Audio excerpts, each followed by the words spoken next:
శారదా చంద్రమౌళీశం రత్నగర్భగణేశ్వరం శంకరంచ ఋష్యశృంగేశం తుంగాన్ లోకగురూన్ భజే.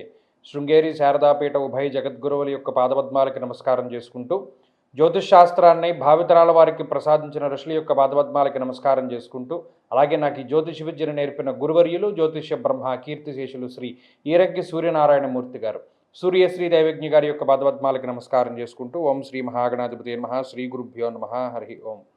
వీక్షకులందరికీ నమస్కారం. కర్కాటక రాశి వారికి మిశ్రమమైనటువంటి ఫలితాలు గోచరిస్తూ ఉన్నాయి. ప్రత్యేకించి 9 గ్రహాలలో 9 గ్రహాలు కూడా కొంత ప్రతికూలంగా ఉండేటువంటి వారంగా ఈ వారాన్ని చెప్పుకోవచ్చును.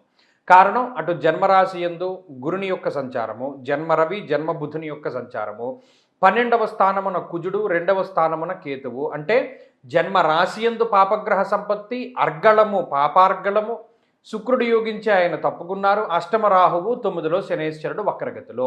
అంటే దాదాపుగా 9 గ్రహాలు కూడా, చంద్రుడు కూడా అష్టమ స్థానంలో సంచరిస్తూ ఉన్న కాలమంతా కూడా వ్యతిరేకమే. కాబట్టి కర్కాటక రాశి వారికి 9 గ్రహాలు గోచారంలో వ్యతిరేకంగా ఉన్నప్పుడు చాలా జాగ్రత్తగా వ్యవహరించాలి. ప్రత్యేకించి మరి ఈ వారంలో అటు 9 గ్రహాల ప్రతికూలతల వల్ల ఏమవుతుంది? ఒకటి, శరీరం ఎక్కువగా అలసిపోతూ ఉంటుంది. కాలాన్ని అతిక్రమించి భోజనం చేస్తూ ఉండడము, లేదా వేళకి సరిగా తినకపోతూ ఉండడము, నిద్రపోకపోతూ ఉండడము, ఎక్కువ పని ఒత్తిడి లేదా పని భారం అధికంగా ఉండడము, ఆకస్మికంగా ఉద్యోగంలో ఏదైనా ఇబ్బందులు రావడము, లేదా ఏదైనా ఆకస్మికంగా ఖర్చులు పెరుగుతూ ఉండడము, ఇలా మానసికంగా శారీరకంగా ఇబ్బంది పెట్టేటువంటి విషయాలే చాలా ఎక్కువగా కనబడుతూ ఉంటాయి. ఎందుకంటే మరి గోచారంలో 9 గ్రహాలు ప్రతికూలమైపోయినప్పుడు జాతకంలో దశలు బాగుంటేనే కర్కాటక రాశి వారు ముందుకు వెళ్ళగలుగుతారు. లేకపోతే ప్రతిదీ ప్రతిబంధకంగానే ఉంటుంది. ఏ పని ప్రారంభించినా వెనక్కి వెళ్ళిపోతూ ఉంటుంది. ఉద్యోగంలో మానసిక ప్రశాంతత ఉండదు, ఇంట్లో మానసిక ప్రశాంతత ఉండదు. ఎక్కడో ఏదో ఆలోచన చేస్తూ ముందుకు వెళుతూ ఉంటారు. ఎంత ప్రయత్నాలు చేసినా, ఎంత కష్టపడ్డా ఏ పని ముందుకు సాగకపోవడాన్ని గమనిస్తూ ఉంటారు. అలాగే ఎవరో మీకు కలిసి వచ్చేటువంటి వారు, ఎవరో మీకు సహాయం చేసేటువంటి వారు అన్నవారు ఎవరు ఉండరు.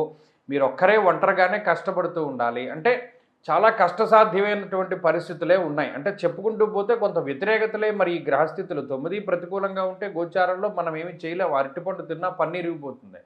అలాంటి సందర్భంలో ఉన్నామని తెలుసుకోవడం కూడా చాలా గొప్ప విషయం. ఓకే, మనకి గ్రహగతులు ప్రతికూలంగా ఉన్నాయి, మన స్వశక్తిని నమ్ముకుని ముందుకు వెళ్ళాలి, ఎవరి మీద ఆధారపడకూడదు, ముఖ్యంగా అదృష్టాన్ని నమ్ముకోకూడదు, కష్టే ఫలి అనేటువంటి నిదానంలో ముందుకు వెళ్ళిపోతే ఇది తాత్కాలికమే. కాబట్టి వచ్చే వారంలో గ్రహాలు అనుకూలిస్తాయి, మరలా కొంత అనుకూలతలు పెరుగుతూ ఉంటాయి. అప్పటి వరకు భగవన్నామాన్ని చేస్తూ ఉండండి. విష్ణు షోడశనామ స్తోత్రము అనేటువంటి ఒక స్తోత్రం ఉంటుంది.